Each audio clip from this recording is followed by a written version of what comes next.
নমস্কাৰ প্ৰিয় দৰ্শক সকলোকে আমাৰ চেনেল অভিজ্ঞ অসমলৈ পুনৰ স্বাগতম জনালো। আজি আপোনালোকৰ বাবে এটা নতুন বিষয়ৰ ভিডিঅ' লৈ আহিছো। আশা কৰো ভিডিঅ'টো চাই আপোনালোক যথেষ্ট উপকৃত হ'ব পাৰিব। উচ্চতম ন্যায়ালয়ৰ মুখ্য ন্যায়াধীশ ৰূপে ৪৬ সংখ্যক মুখ্য ন্যায়াধীশ ৰূপে অসম সন্তান ৰঞ্জন গগৈয়ে যোৱা ৩ অক্টোবৰ ২০১৮ তাৰিখে শপত ল'লে। উত্তৰ পূৰ্বাঞ্চলৰ বাবে ই অতিকৈ সুখবৰ।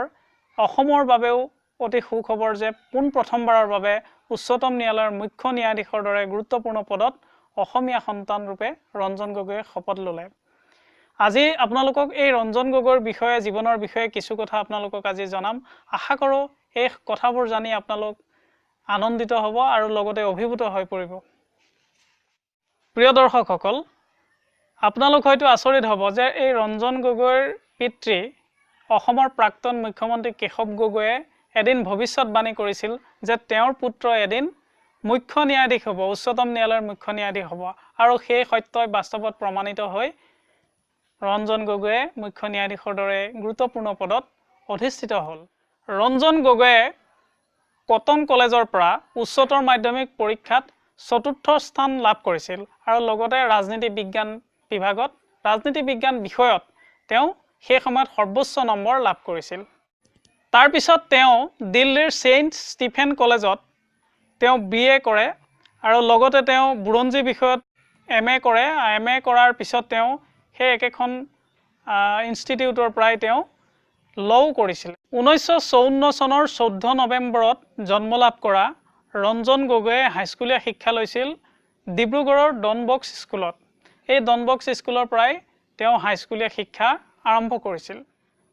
আপুনি জানি আচৰিত হ'ব যে 1978 চনতেই অধিবক্তা হিচাপে নিজৰ কেৰিয়াৰ আৰম্ভ কৰাত নিজৰ জীৱনৰ কেৰিয়াৰ আৰম্ভ কৰা এইজন নৱনিযুক্ত মুখ্য ন্যায়াধীশৰ নিজৰ বুলিবলৈ নাই এখনো গাড়ী, আৰু লগতে তেওঁৰ কোনো ধৰণৰ সোণৰ অলংকাৰো তেওঁৰ নাই।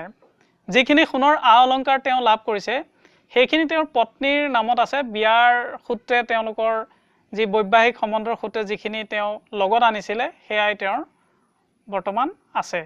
ৰঞ্জন গগৈৰ বেংকত সামান্য পৰিমাণৰ ধনহে জমা আছে। ঠিক সেইদৰে তেওঁৰ বেংকত কোনো ধৰণৰ ঋণ নাই, আনকি তেওঁৰ নিজস্ব মাটিও নাই। 2015 চনত তেওঁৰ মাতৃয়ে ৰঞ্জন গগৈ আৰু তেওঁৰ পত্নীৰ নামত কিছু মাটি জাপৰিগোগ নামৰ ঠাইত কিছু মাটি তেওঁ দিছিলে। ৰঞ্জন গগৈৰ পিতৃ যিদৰে প্ৰাক্তন মুখ্যমন্ত্ৰী আছিল, ঠিক সেইদৰে মাতৃ এগৰাকী আছিল সুগৃহিণী, সুলেখিকা। তেওঁৰ মাতৃয়ে কেইবাখনো সুন্দৰ সুন্দৰ গ্ৰন্থ ৰচনা কৰিছে। 2001 চনত গুৱাহাটী উচ্চ ন্যায়ালয়ৰ ন্যায়াধীশ পদত অধিষ্ঠিত হোৱা এই ৰঞ্জন গগৈয়ে পৰৱৰ্তী সময়ত পাঞ্জাৱ আৰু হাৰিয়ানাতো তেওঁ ন্যায়াধীশ ৰূপে উচ্চ ন্যায়ালয়ৰ ন্যায়াধীশ ৰূপে কাৰ্যনিৰ্বাহ কৰিছিল। 2012 চনৰ 23 এপ্ৰিলত উচ্চতম ন্যায়ালয়ৰ ন্যায়াধীশ ৰূপে নিযুক্তি লাভ কৰা এই ৰঞ্জন গগৈ আছিল সৰুৰে পৰা অতি দায়িত্বশীল। তেওঁ খেলা ধূলা কৰিও খুব ভাল পাইছিল।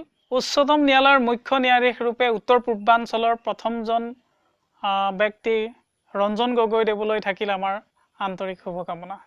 বন্ধুসকল, আজিলৈ ইমানেই। আশা কৰোঁ ভিডিঅ'টো চাই আপোনালোক কিছু পৰিমাণে হ'লেও উপকৃত হ'ব পাৰিছে।